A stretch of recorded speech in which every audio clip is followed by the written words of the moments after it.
although Jeff doesn't especially want to sit here and have us talk about it a lot, Nortel is very kindly participating as a co-sponsor of our lunch gathering. We're grateful for that. Tuesday's transmission topics. Jeff is there. Jeff is everywhere. He's like Chicken Man.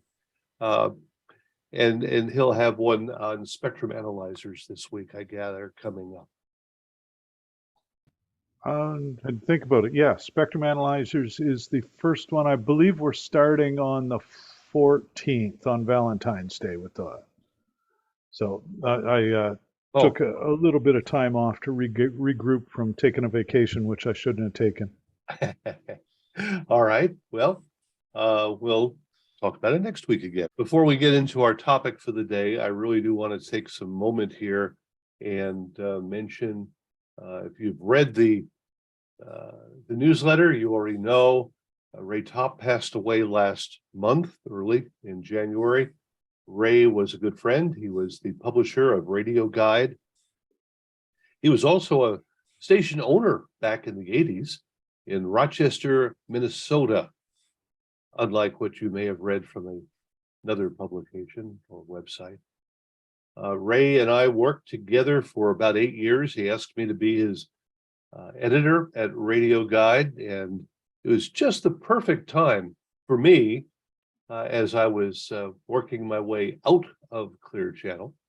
And so we had a real nice time rebuilding the Radio Guide into a full color magazine, going around the country and getting to know a bunch of folks and what their needs were. And that's really where Ray started. The whole reason for the Rochester Radio Guide, as the first issue was to discuss simple things to get the job done without a lot of advertisements in the way, a lot of pitching and such. And that's what he really focused on all these years. So we're sorry to see Ray pass away. He was a very valuable member of our community. Another valuable member of our community is Jeff Welton. As I said, he's everywhere, just like Chicken Man. And I can't think of anybody else that's got the opportunity and took advantage of it to see what he could do to help everyone, from his original position in tech support at Nortel to roaming the prairies now as the Central States district manager. And Jeff and I were talking about on-the-job training. And some of us get it the hard way. You know, we come into a station, or we're called in, they're off the air, or the console is screeching or something, and we have to learn right then and there. And part of the education I found when I was younger, knowing who to call, knowing when to call Jeff and have him walk me through something, and the Nortel guys still do. And at the same time, part of the deal really is, when you think about it, sharing, passing on what we know to someone else. The Hams call it an Elmer. We might call it a mentor. But it gives us an opportunity to look around our market, our friends, and what can we do to make things a little bit better. Now, that's one of the reasons we have the lunch gathering, is we really want to share information. It's why the BDR continues along and tries to address what you need in the field. And so we appreciate feedback. So Ray, Dave Stewart, I was wondering what the call letters were. KYBA Stewartville, Minnesota, which is right next to Rochester. Thank you, David. I really appreciate that. Rita has been real slow to expand upon the news, and I can understand that. It's a difficult time for her. Let's get back to Jeff here. Jeff, we want to teach things. We want to get people to understand how to take care of their Nortel or whatever else. Now, you guys do the Sunday morning NUG at NAV, and that's one really good source of education. And then you do an afternoon for the GUIs, the AUIs, and I think the HD was part of your program on the afternoons for a few years. So it's always been an evolution. We did the afternoon session with AUI for 3 or 4 years. Let's see, I think we started the year after we launched it. So around about 2008, 2009, right up till a couple of years before COVID. And we kind of made HD part of the morning NUG session. And then it's as NAB, of course, encroached upon our day, so to speak. We left NUG where it is, and last year we didn't do an AUI session. This year, I think we're going to do one again, and we're going to do an HD session. The challenge is that the folks that want one typically want the other as well, so we're going to do them one after the other instead of doing them concurrently. So, that way the folks that want to do both do have the option to do that. So yeah, I'm kind of looking forward to that. I think I probably have the meeting invite. I was out of pocket for a couple hours this afternoon, but I suspect I've got the meeting invite for the NUG coordination meeting. If it's not in my inbox, it'll be coming soon. Well, that's good, and I sure would encourage everyone that has the opportunity at going to NAB this year to. Well, and the other thing to throw in there, and historically, it's always been the Nautel users group, and the way it started 20 odd years ago, we had more employees than customers, but we basically sat around at a table and said, okay, what's bugging you with our gear? What can we do to fix this stuff? And that sort of evolved from there. Well, now we're up to 300 to 400 attendees. It's a little hard to sit everybody around a table like that. So it evolved into more of a program, but we've really, especially over the last couple of years, tried to focus on keeping it heavy on the technology and light on Nautel. So even if you're not a Nautel customer, there should be something useful in it. Well, And and you'll notice that in the branding, instead of being the Nautel users group now, it's the Nugget NAB Radio Technology Forum, or some marketing term that sounds extra fancy. Oh, all right. Well, we'll try to remember that. It's a mouthful, but we know it's there. Yeah, that's the reason they pay the marketing guys the big bucks, and I just stand in front of the microphone. Now, we talked, was it last month? We talked about how important it was to have the information on your transmitter, whatever make and model or branding it is, serial number, date of manufacturer, if you have it, call letters, especially the call letters it was originally installed under, and the ability to talk to customer support so that they know which version you have. And Yeah. some of the transmitters have gone through 3, 4, 5 versions. Oh, some of the ND series, even more than that. The old AMFETs, the AMFET 50, we had the basic, the A, B, the C, and of the C, there was a stroke 1, 2, and 3. So 7 different versions for the same transmitter.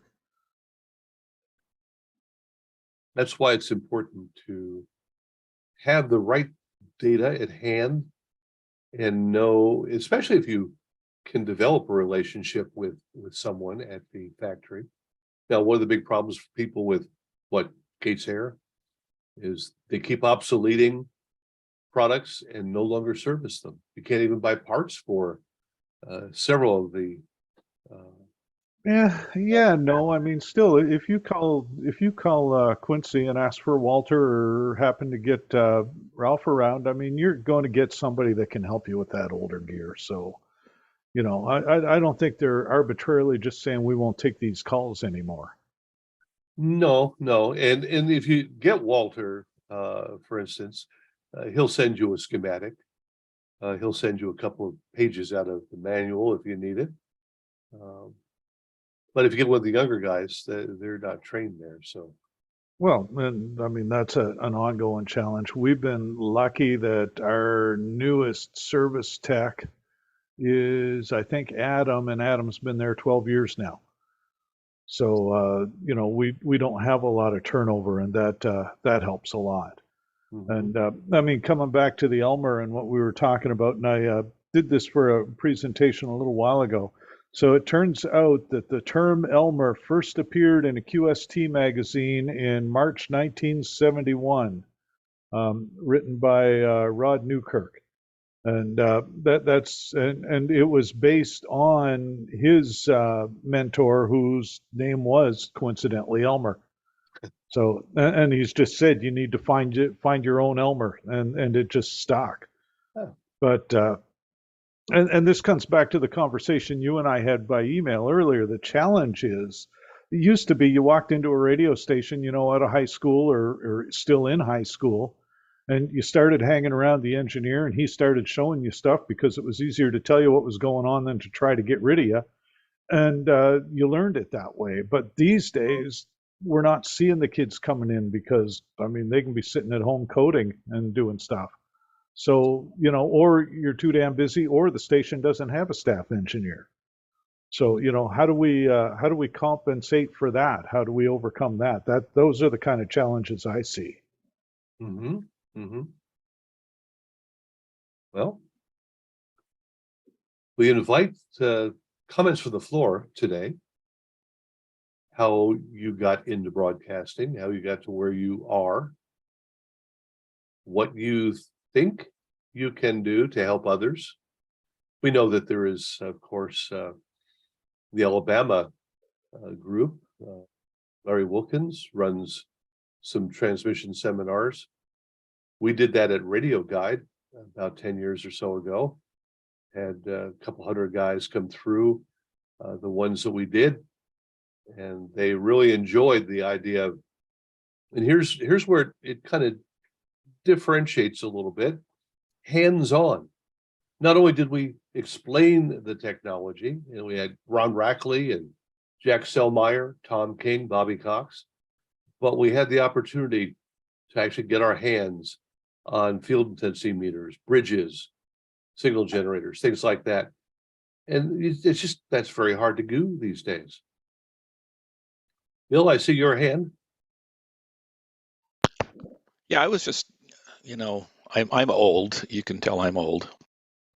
So I mean, even when I was in junior high school, I think every junior high school in the Los Angeles City school system had a Viking Ranger, I think, in the junior high schools, and maybe a Viking, I don't know, whatever the next one up was, Valiant or whatever it was, and a Hallicrafters receiver and an antenna on the roof, and somewhere adjacent to the electronics or electrical shop class. I guess they don't do shop classes anymore. I mean, there's something to be said for like introducing people to such a thing as radio and such thing as RF and that kind of thing early. I mean, that's kind of was my first exposure to anything except listening to the radio was that, and like so many other things, I just don't think that young people are exposed to it at all. It's a big step up to go, in your late high school and say, well, all of a sudden I'm going to become aware of this kind of technology, and maybe that's part of it. Well, many came through the amateur radio system, but that seems to be getting an older bunch of people these days. The other aspect, radio stations used to do a whole lot more live remotes. There was an opportunity to go out and see your favorite voice and what they looked like, which sometimes was a shock one way or the other. In my case, I remember driving past the radio station when I was in high school, and I walked up, hung right the window in the control room, and learned what turntables were in cart machines. And the radio bug bit me. It was all over for me.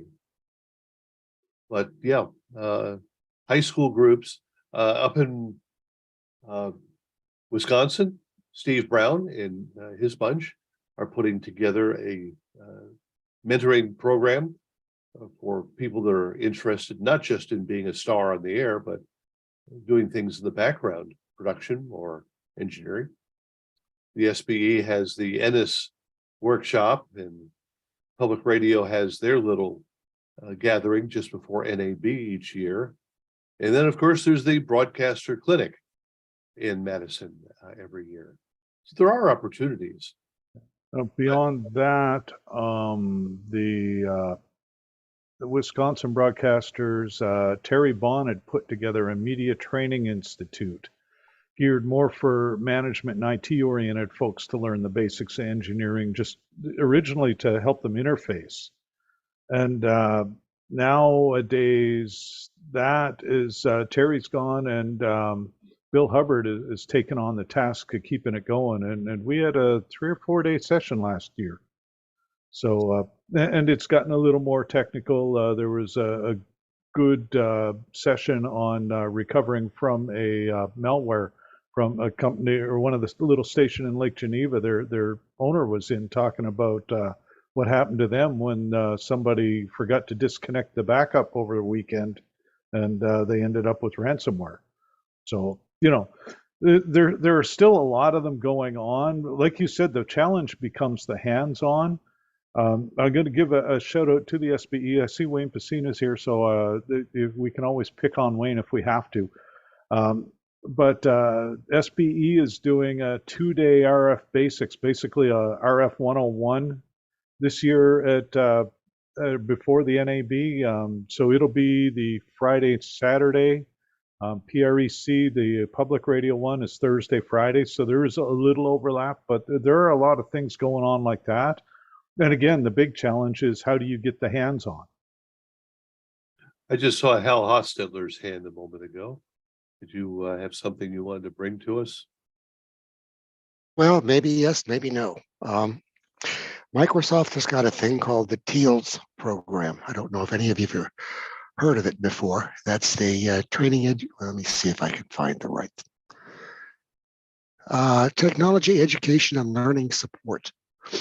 It's a program by which they partner with schools to do training on computer stuff. Yep. That might be an avenue to go. I mean, if you could, let me put it this way. I've got a thing going. I am a Microsoft MVP, Most Valuable Professional. And one of the things that it looks like I'm going to do is going to be presenting how I got into broadcasting and what broadcasting is to a bunch of other MVPs.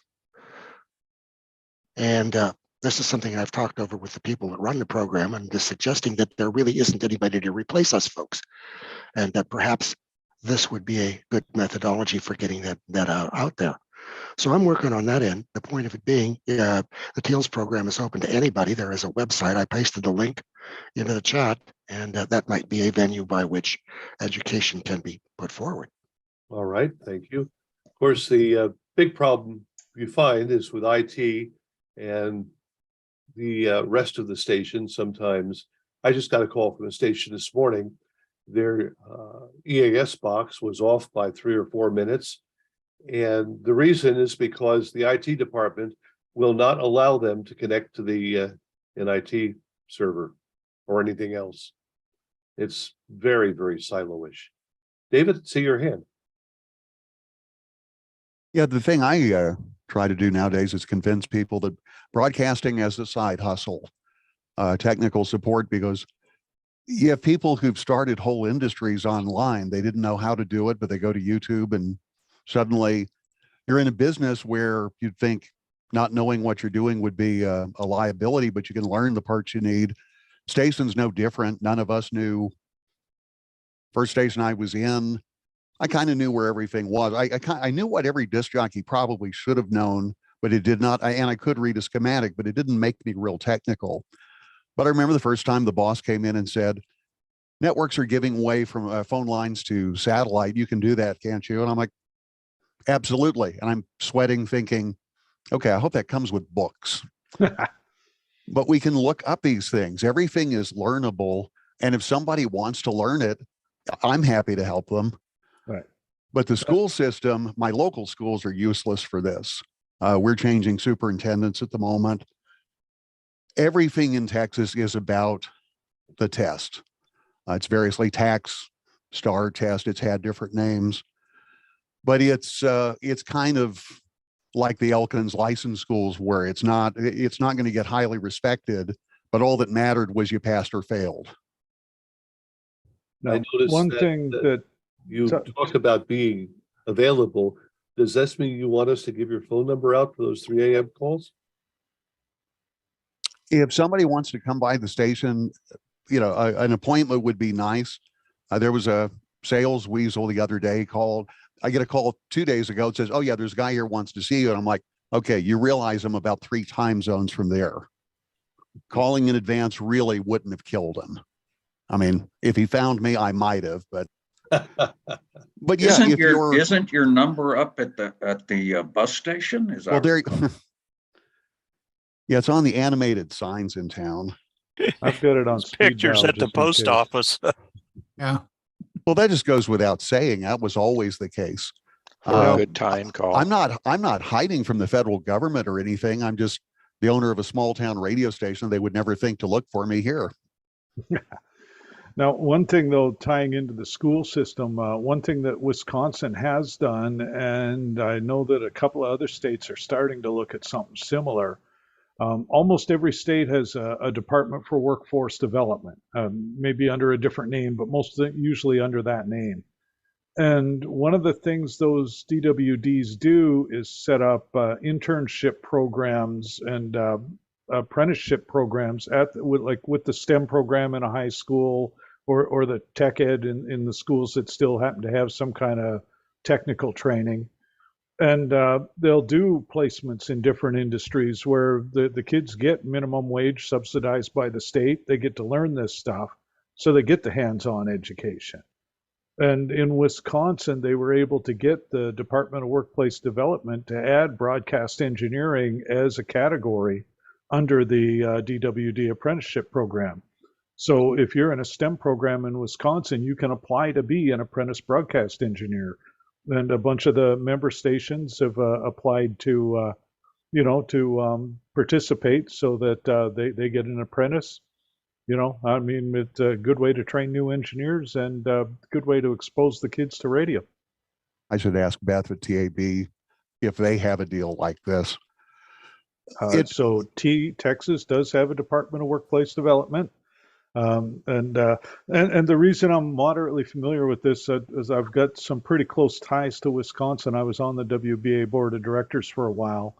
And as part of the training that we've been doing, they had a presentation at this MTI I was talking about earlier last summer.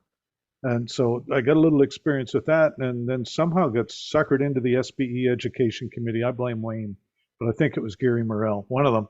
And I just started showing up to meetings, and I haven't left yet. And nobody's had the heart to ask me to stop coming. So I keep learning. And but that's one of the things I threw out there was that, we've got 40 or 50 odd states with workplace development departments. And if only there was some organization tasked with furthering engineering that could reach out to all these and say, hey, can we do this? Of course, then you'd also have to get the state broadcast organizations like Oscar and the TAB tied in. But, that's just something, too, that I think we could be doing more about. And so, yeah, reach out and push your state organization on that. I think that's a good. Go ahead, David. I was going to say, I think it's a good idea. Just thinking back through it, the state we had a few decades ago, we may have converted our gray situation into a binary one, and suddenly you can't have it all, so you get nothing. Up in Lubbock, the school district taught electronics. Half the kids in that electronics class in a year would get their ham ticket. A bunch of people got their FCC first. And the teacher was not, he knew electronics. He wasn't a great radio engineer, but everybody talks about how he introduced them to things, got them look around the stations and things of that nature. It's true of chiefing a station. I think it's true of on-air performers. We don't salespeople. We don't have the clubs and the ad fed and whatnot we used to have. You can learn about anything a little bit. You can take the first step, or you can see the videos of these things, but we don't have a lot of people. We stopped having 10-watt class D stations for the high schools and colleges because we wanted to replace them with something bigger and more efficient. And in many ways, we made it bigger and better. But suddenly there was nothing of a part-time nature, and there was nothing of you can try this on for size or just take a little spin in it. Yeah. We took out go-karts. Until you can do a drag racer, we can't allow you in a car of any kind. There's zero or there's light speed. Hey, let's see what Brian's got in his mind. Turn his camera on. No camera on this. No camera on this computer, but to David's point, the TAB is affiliated with the Texas Association of Broadcast Educators, and I get stuff from them periodically. I'm very lucky. I work in a community college. I have assigned to me a work study, a young lady work study, no less. And I'm teaching her everything I can that I can. I think everyone that is with us today, or that we know that's over the age of 50 or 60, probably learned a great deal of broadcast from Ken Bratton and Dave Chenoweth. The 3 a.m. phone calls that we had. And I don't know, there are very good guys in tech support today, but it's not as easy to get hold of them, and they don't necessarily have the time to walk you through something the way that they could 20 years ago. And I mean, part of that's logistics. Yep. Companies like us, like Gates Air, we've gotten a lot bigger. So there are a lot more customers and fewer resources. A lot of the other companies are pretty much gone from broadcast. So yeah, you're not getting the callback. You're not getting an after-hour callback from Dallas or from New York or from a lot of other places anymore. Sure. Ken? Mr. Fine? Yeah, my mouse wasn't working. That happens a lot. In 1968, I just wanted to be a disc jockey. So I knew you had to have a third phone to do the 30-minute transmitter readings and all that. So I went to Dallas, got that. And I got hired immediately at this bankrupt radio station. It was an FM, and it was a UHF TV station, but that's what put them under. So I go in and they say, yeah, come in Thursday night. The guy on the air will train you, and you start Friday night. And I went, okay. So I went in Thursday night, and the guy showed me how to cue a record up and what the pots did on the console and all of this kind of stuff. And so Friday I go in, and they all say hi and welcome me there. And they all go out and are going home. And I sit down in the chair, and the place gets struck by lightning. And I mean, boom, and lights flickering and all that kind of stuff. And we were off the air, and through 3 windows, I could see the Collins 830H transmitter. So I go running outside, and I said, we just got hit by lightning and we're off the air. And I'm flagging them down in the parking lot as they leave. They come in and say, call this number. So I call the number, and this engineer over at KFJZ named Daryl Parker answers the phone. And he says, well, I have 2 helpers, Valon Edens and John Green, and I'll send them out there. So I watch them repair everything that got blown up. And I'm thinking, well, I know how to solder and I know how to do all this. This looks pretty easy. But that's when I met a very famous person that taught me a whole lot of stuff, Daryl Parker. And of course, later on, he was my sponsor, he and George Marty, when I got into the SBE. But then I said, I gotta get that first phone. And David mentioned Elkins. And so I went to Elkins so I could learn to get my first phone. And they taught you, like, this is called an SMJ. That's a straight memory job. When you're taking your test, for instance, modulating index, MI, that's FS over MS.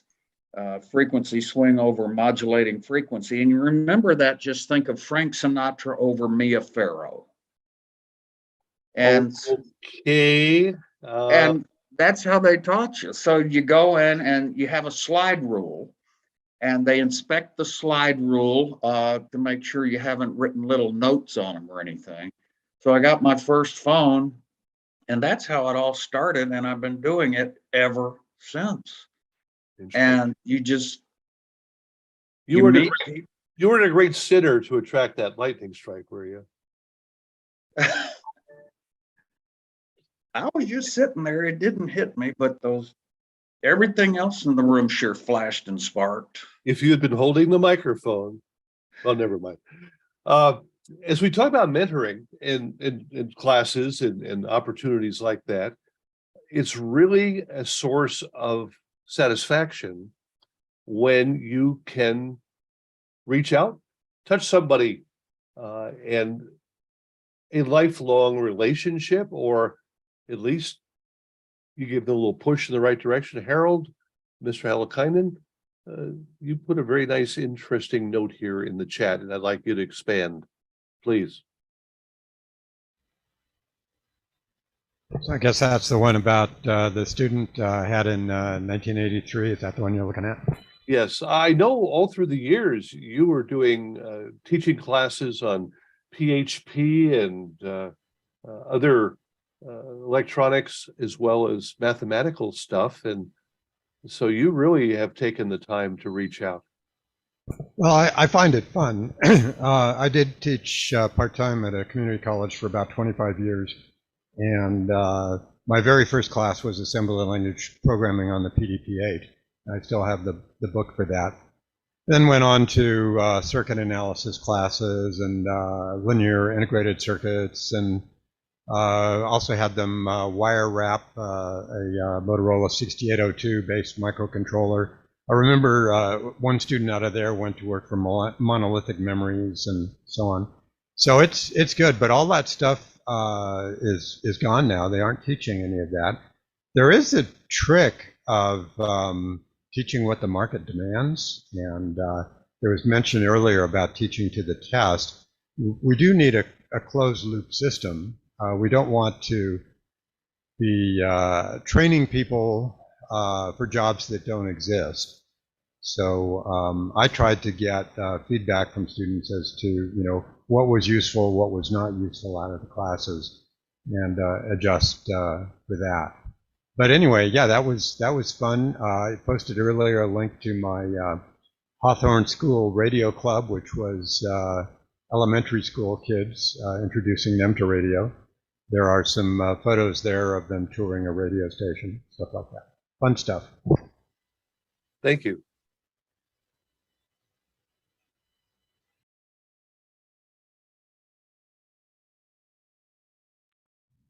Oh, one other thing I want to, and I'm going to just kind of beating the drum on plugging the SBE today instead of plugging Nautel, but Mama will forgive me, I think.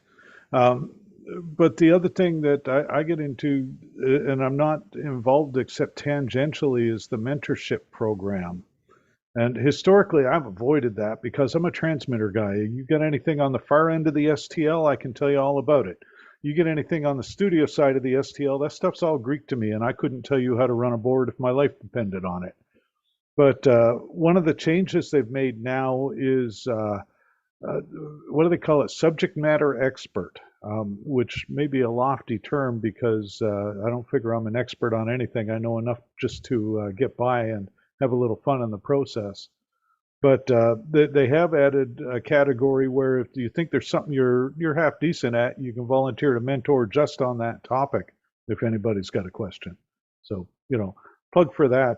And the reason I bring this up, and Barry and I had a fairly spirited conversation about this the other day, because we have, I guess I'm a little more optimistic, and he's seeing what was, and I'm seeing what could be. Is that a fair way of putting it, Barry? Well, yes and no. I think you made your points, and sometimes we get a little discouraged when we see things, but when we see folks that are working toward it, like you or Steve Brown or Wayne or Larry, that brings us back around to some reality that although, yes, our industry is not what it was 40 years ago when we had circulation from the trades of 55,000, and today they're struggling to get 5,000 out the door. But there's still opportunities. And I think that's what it comes back to. I mean, the challenge that the SBE has had is that there's a whole lot of, we've always done it this way, because until you get a whole lot of, why don't you try this way, you just do what you've always done. So yeah, it's a unique and interesting challenge, but I'm certainly open to any ideas anybody's got. And if you don't know my email address, I'm happy to put it in chat. Well, as long as he's here, let's pick on Wayne and invite him to bring a few words to us, because Wayne, and during his tenancy as president of the SBE, he really wanted to push mentorship and training, and in fact, at one point invited me to a round robin discussion of what could be done and how the SBE could be more relevant than just a test-taking group. Wayne, what do you think? Well, let's begin with, can you hear me? I had to go get my headset and plug it in. Heard his name and he's like, oh shit, they're going to pick me next. We can hear you. We can't see you yet. Yeah, no camera on this PC, so. And we're glad to hear you. I don't know that I have any words of wisdom really to offer. You know, the topics that everybody's discussed, I think SBE, quite honestly, like many, have been struggling with those for some time, and we're all looking for, I guess, that magic solution that some days I don't know that it really exists. So I don't know that I can really add any words of wisdom here. Well, you put your 2 cents in, and we appreciate that. Yeah, and I think a lot of it is going to be that some of it is going to have to evolve as the industry changes. I mean, when you don't have an on-site staff engineer full-time, you're not going to have a mentor for the high school kid wandering in off the street, assuming there's anybody out there to unlock the door and let them in to begin with. So, you know, at that point, do we end up going to the schools? I know I was talking to a buddy who was setting up a radio station for his young fella's elementary school, the career day in elementary school. And I mean, when I was in elementary school, I couldn't decide if I wanted to be a cowboy or an astronaut. And somehow I ended up sort of mixing the two, and here I am. But yeah, I mean, it's one of those things, you know, when you get the chance to get out in front of the younger people, you pretty much have to take it. And these days that carries its own challenges. Yep, that's for sure, because, well, again, people have a very different view, not only of radio as a whole. Remember, again, those of us that have a few more decades remember tubes and high voltages and not solid state. But today it seems like, just like Radio Shack disappeared, that the interest in understanding the ins and outs, it's like so many boxes you buy today, a lot of things can't be opened and repaired in the field. Mm-hmm. Anything with a small profile chip, very few people would even dare to look in there. Yeah. Speaking of elementary school radio stations, here's a kit I built in 4th grade. This is not the same unit, but it's the same model. And the original design had one side of the power line going to the chassis. So talk about dangerous. It's only a problem if you get the wrong side. Yes. Well, you always get the wrong side because the power switch was between the chassis and the line. So when it was off, one side was hot, or the chassis was hot through the filaments, or if you had it plugged in the other way, it was hot through the high side of the line. And keyed and- outlets were not universal. Right. And Code then had not also caught I up. figured, I'm gonna improve the coverage of this thing, and I should have a ground on it. So I dragged a ground wire across the patio and touched it to the water pipe and blew out the fuses for the house. That's why they were in plastic cases, but unfortunately, the chassis was held in with a metal screw that went up through the bottom of the plastic If case. you picked it up the wrong way, you found out. I remember back before the plugs. And you melted the plastic case too. Right, is that the Heathkit broadcaster?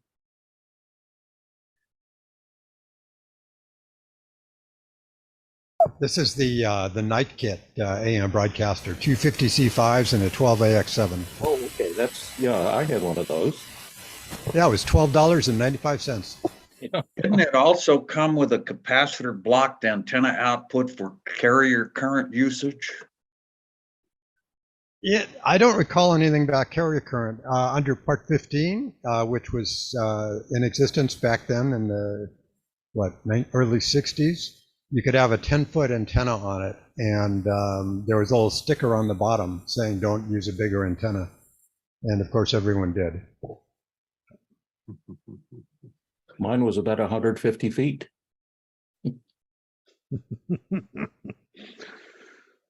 Well, we're talking about getting into it. My grammar school and high school had science fairs, and I entered them all. And happily, I won them all, first prize. And the local radio station would interview the 3 top winners.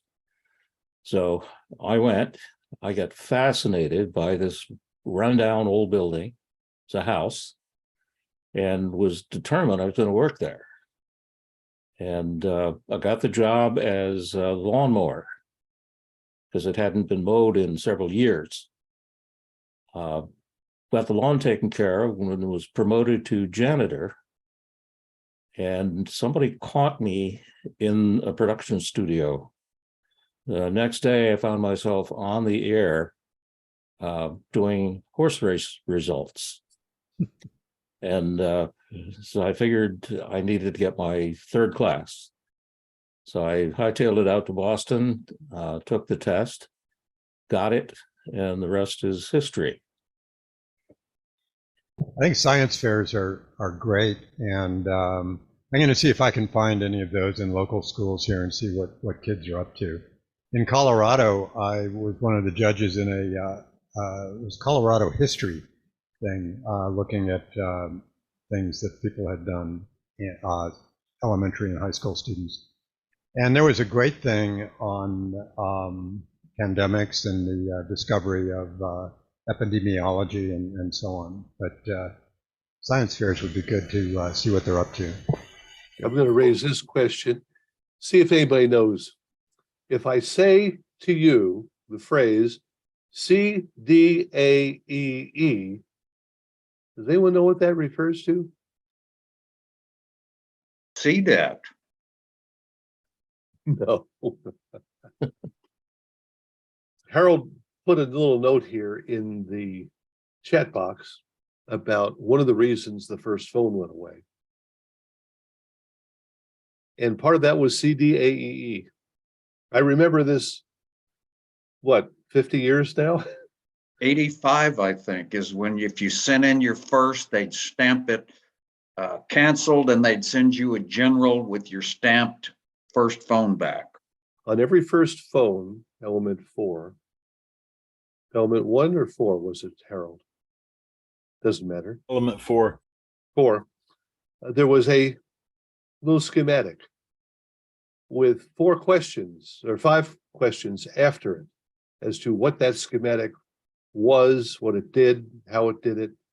And the answer was always CDAEE.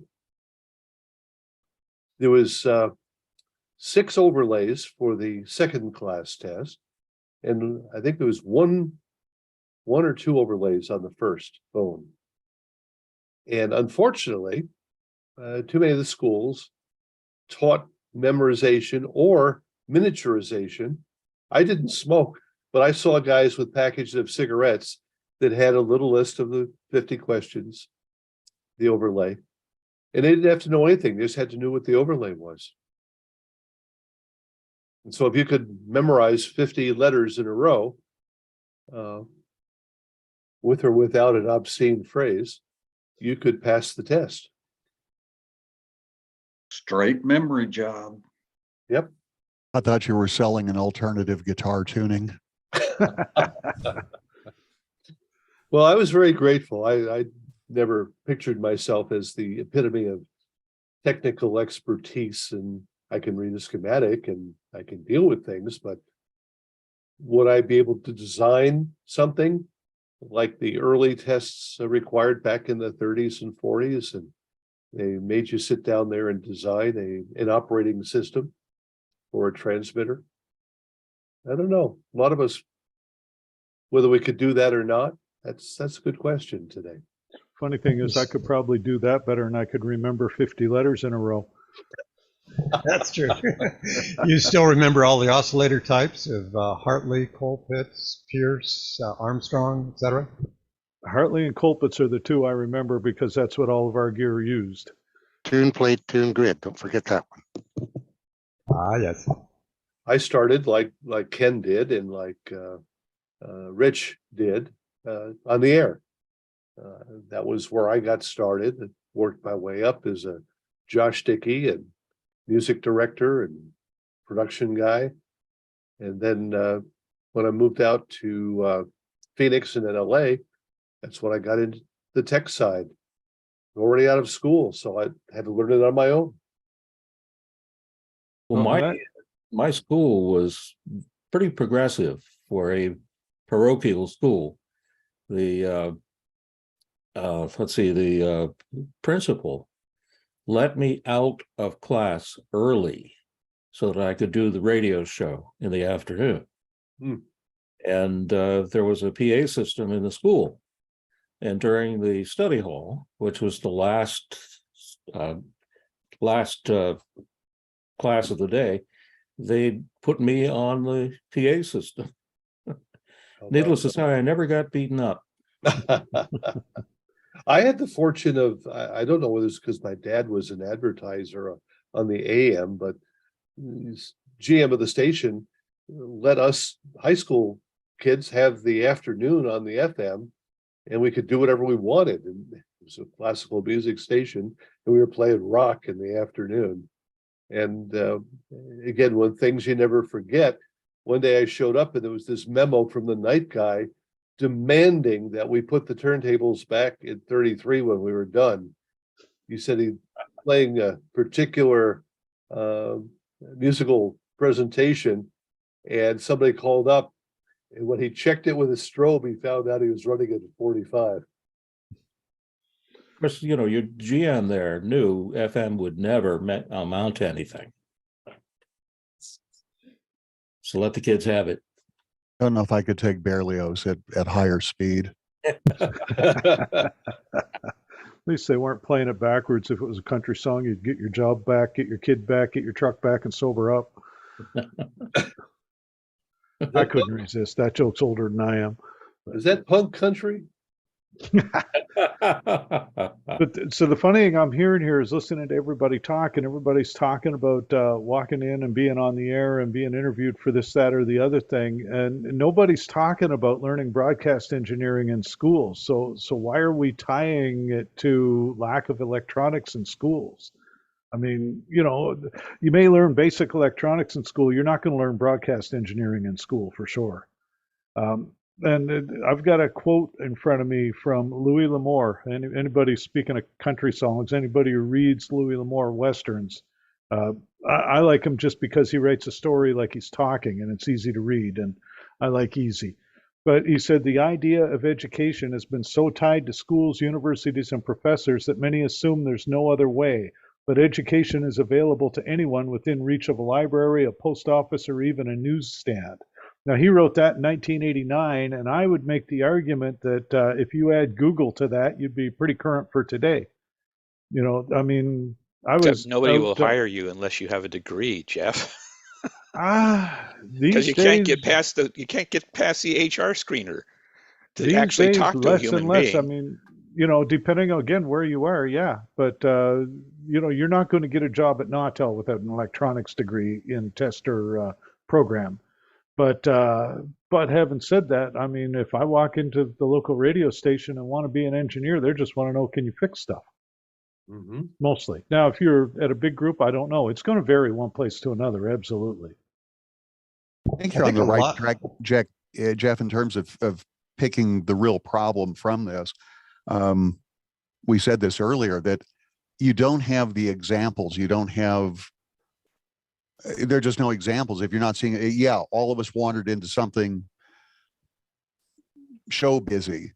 And what we discerned from it was the technical part. I always point back to the YouTubers that nothing we've done well, they do well. They don't know picture composition, lighting, their editing may have problems, but in terms of just here's raw talent and a raw program coming together, you can get better about everything. Every little bit of it you get better. At a broadcast station, it really could start with you open the panel and there are 32 green lights. Oh, there's a red light. This might be the problem. We don't let them design transmission systems. We don't, you know, the fact that, well, these sections of feed line become exact wavelengths at some frequency. Okay. We won't let you design for a while. There's a lot of stuff to learn first, but the get the station back on the air part shouldn't be, you know, you shouldn't have to know everything to be able to do something or a little bit. Yeah. And that's the part we may not be getting. But yeah, it may have been Mark, whoever said you can't get through the HR screeners. I haven't done a job interview in about 10 years, but about 10 years ago, I was in Dallas and I thought somebody was looking for remote help. And I thought, sports station, I want to see what these young people can teach me. And you do a resume where all of your references are peers of their boss's boss. It's a problem. Yeah. Well, and the funny thing, so I was looking at, forget which organization, one of the trades anyway, and there was a help wanted ad up, and it was for a medium-sized group. They literally wanted a transmitter engineer. And I happen to know the group because pretty much all of their gear is ours. And I read the job description and I wouldn't have qualified for the job. Fixing the transmitters that I've been fixing for 30 years. Yeah, some of these HR department, it's just like, I saw one the other day. You must have the ability to lift and carry 75 pounds. That's a little bit more than most people are comfortable carrying around these days. Well, then I think if you look, that OSHA will tell you that you don't have to lift or carry more than 50. I've been carrying 60-something pound bags of concrete recently. I think that a lot of stuff on the job thing is networking and sort of a demonstration of what you can do, and that's through organizations. I did a lot with standards committees, and you know, you have the chance to demonstrate what you can do, and ideally people will hire you based on that. Of course, you're preaching to the choir with the group we have here today. It's reaching these younger kids, these newbies that we. Jeff, were you the one at the NUG a few years back that asked how many people were under 50? I do it almost every year. Yep. It's typically rare for there to be more than one hand's worth of people out of 300 who are under 30. Yeah. It's really not, I mean, typically the average is heavily skewed above 50. But yeah, it's and it's an ongoing thing. John Perret did a session about it, and I've got that right beside me too. In 2012, going back from 2001 to 2011, talking about how the average age of broadcast engineer went up 4 years. And I was talking to him right before he retired from SBE a year or two ago, and it had gone up another 4 years in the past 10. So yeah, on average, the broadcast engineer is getting older and older, and eventually, you know, we're just going to age ourselves out of work. You're not gray-haired yet, Ken. Well, no, Jeff is not gray-haired yet. Oh, I got my racing stripes. Ken, Okay, what the hell color is it?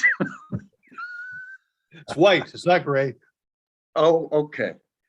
So it's We- only, so it's the metric is 40 years ago, people stopped asking, you know, are looking for people who would work cheap and started having their HR departments looking for people with PhDs in broadcast engineering, Oh, you know, as a kind of an entry.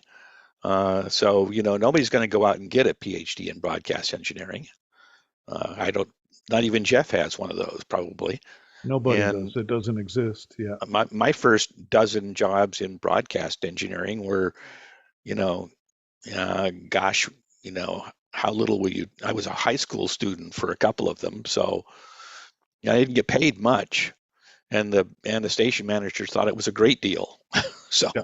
And that kind of comes back to what I was talking to before with the workplace development folks and their apprenticeship programs, and seeing if we can get our various state organizations, state broadcast organizations, to work with them to put broadcast apprentice, engineering apprentice onto the program. Because if you can get the kids out of high school, and my argument was a lot of times we're going to the colleges and the university electronics programs where, and Mark made a good point earlier about there's not that many of them around anymore.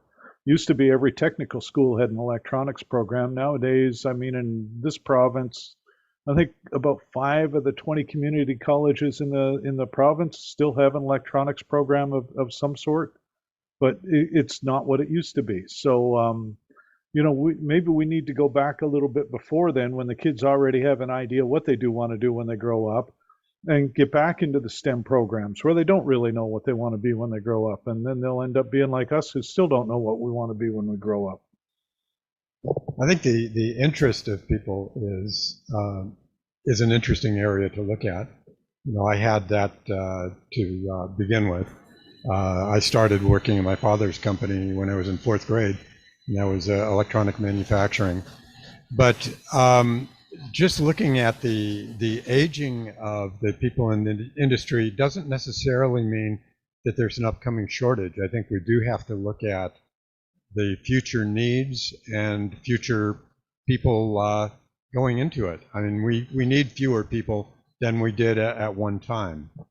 We had a discussion some months ago about all the jobs that many engineers are expected to do.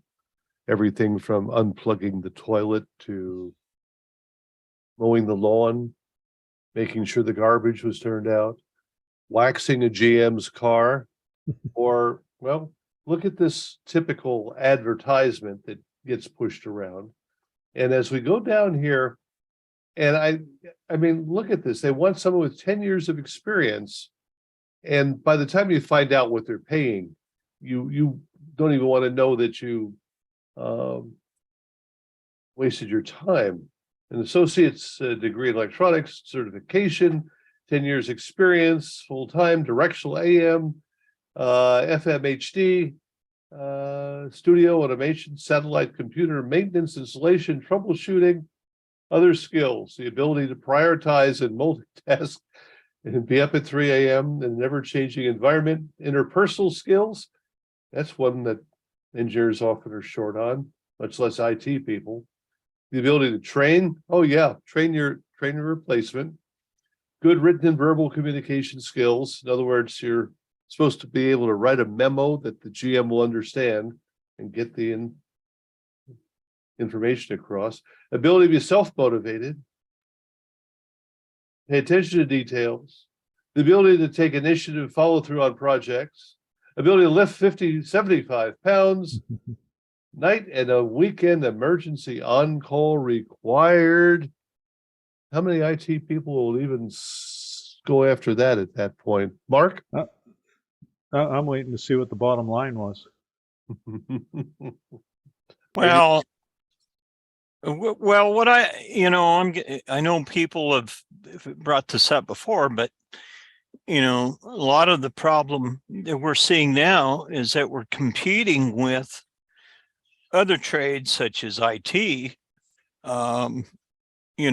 I was a young kid out of school and could get a job as an IT tech, 9 to 5 Monday through Friday, and not have to be on call and not work weekends and get paid considerably better than probably a lot of us do.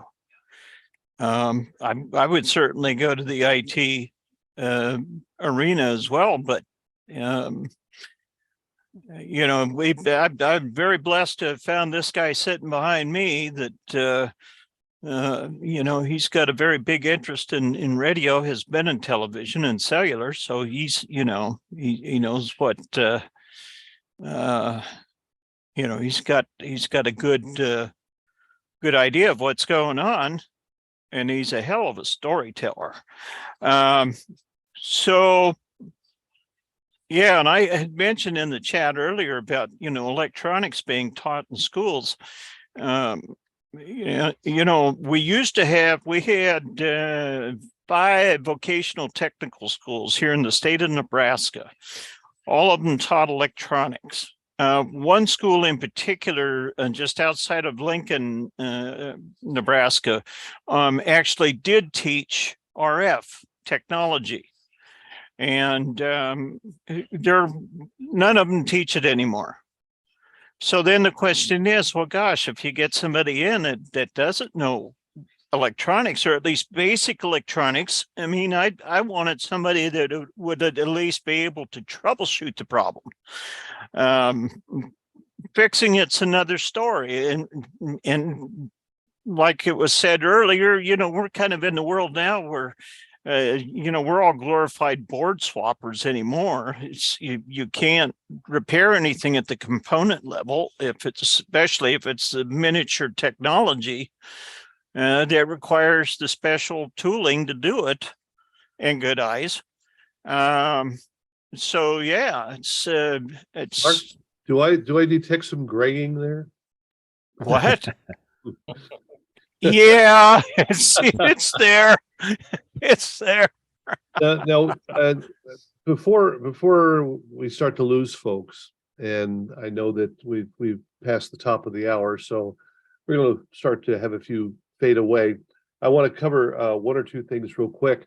Number one, next week we're going to have a discussion of OS for Linux type machines and GUIs that will help folks get through that learning curve, and be the folks that put Blue Onyx together are supposed to be with us next week. And I think that's going to be a very interesting discussion. Also, if you have not already done so, I want to encourage you, especially those of you watching us on YouTube right now, please subscribe to this channel. And the reason I say that is we're going for 1,000 subscribers. And if we get that, it's possible that YouTube will send us a little bit of money that we can give away, which is always good, I want to make a question here that maybe Wayne would like to answer, or Jeff, or maybe someone else.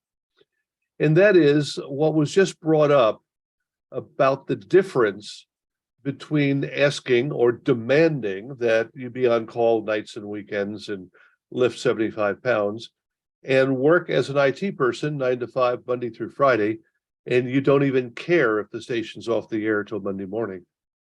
Isn't this something the SBE should be in the forefront of teaching companies, teaching the consolidators, teaching the industry why engineers are important and why they're as important as IT people? No question about that. And I think as various state organizations are starting to ring the bell as they discover that they don't have enough engineers to do what needs to be done. And I mean, I had a situation in one of my states not too long ago where, well, say not too long ago, could have been a year.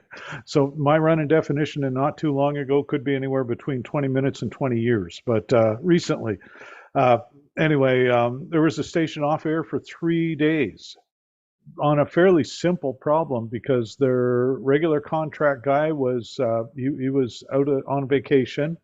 The person that he had to back him up had a full-time day job that had their own situations going on, and there were no other backup engineers available.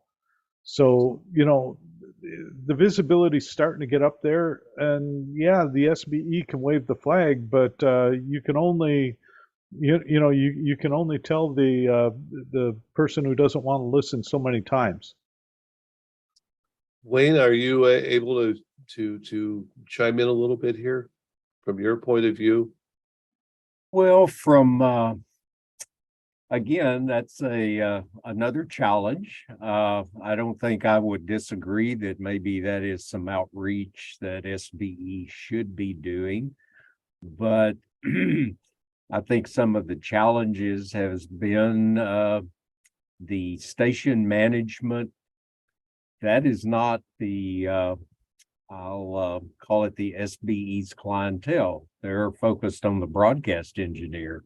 Now, rather than having the ability to reach the, let's say, the station managers and the station owners, I would agree that's an area that should be addressed. It certainly has been discussed is how that might happen. But there's honestly, certainly under my watch, there was no tangible progress made in that regard. And I don't know what the future will hold. But I would agree that, you know, being able to be in front of, because as everybody's expressed, a lot of the state organizations have, you know, expressed concern over the lack of the future engineers. Several have taken very positive steps, like Larry's ABA program. Other organizations have looked to Larry for, you know, utilizing his program elsewhere.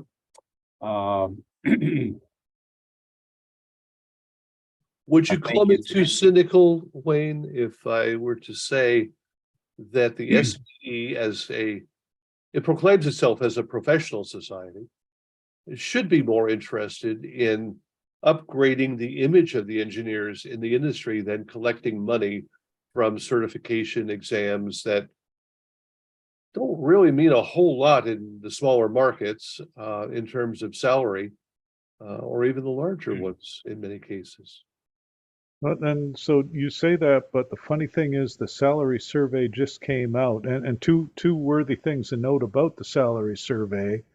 And again, you're only working with SBE members in there, so there are, I don't know how many engineers are not SBE members. So, you know, you do have a limited metric, if you will. But on average, the certified members are getting paid 14% more than the non-certified members.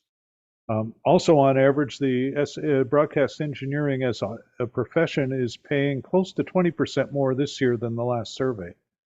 So that's a good sign. It shows that they're starting to realize that the issue is there. But you're right. I mean, if you're, you know, we can brag amongst ourselves all day long, but we're not the ones writing our paychecks. I'm wondering, with fewer and fewer young people even listening to radio, what's the incentive for them to get into it?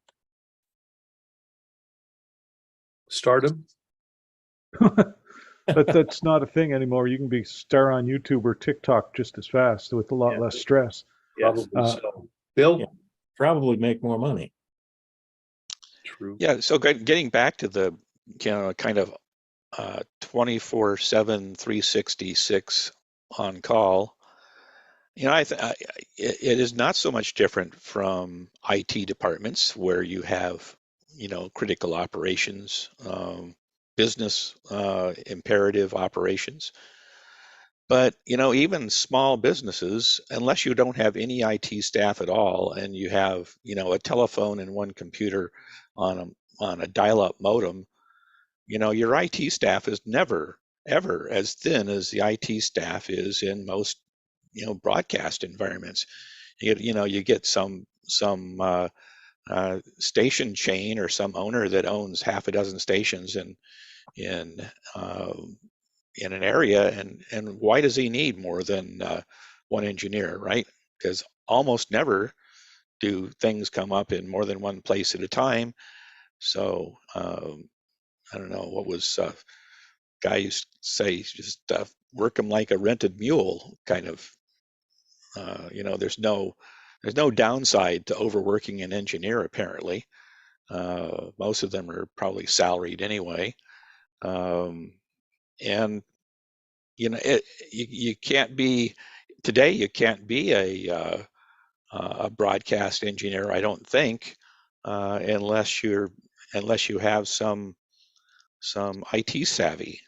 I mean, it's the way everything's connected, a live wire and AOIP and all that, and the FCC's requirements that we actually understand how hackers get into our systems and stop it. So you have to come up, either have to be kind of the self-motivated learner and learn IT along with everything else you're doing, or you have to come up through IT to get to broadcast engineering. And I suppose if you work at a place with 6 other guys where you've got regular vacation times and people to come in and help you if you need it, even if it's not their shift, but I don't know, broadcast engineers don't have that anymore, and it is not a good thing. I don't know, the SBE should be an advocate for broadcast engineers, and I don't know how much pushback SBE does with NAB, but maybe there should be some mandatory station owner training taking place. Well, for the first 5 years I was at WOR, I was the IT person, simply because I was the only one there who understood computers. So I set up the network and trained everybody to use it. Now it's quite different. Once Tom Ray came in, he changed the whole phone system and all that, because he completely understood. But even at that level, IT wasn't terribly important.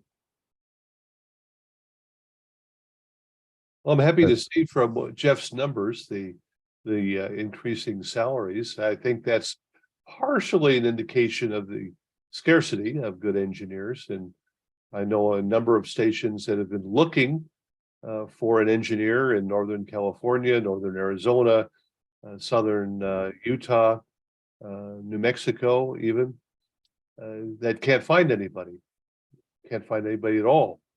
And that's a problem.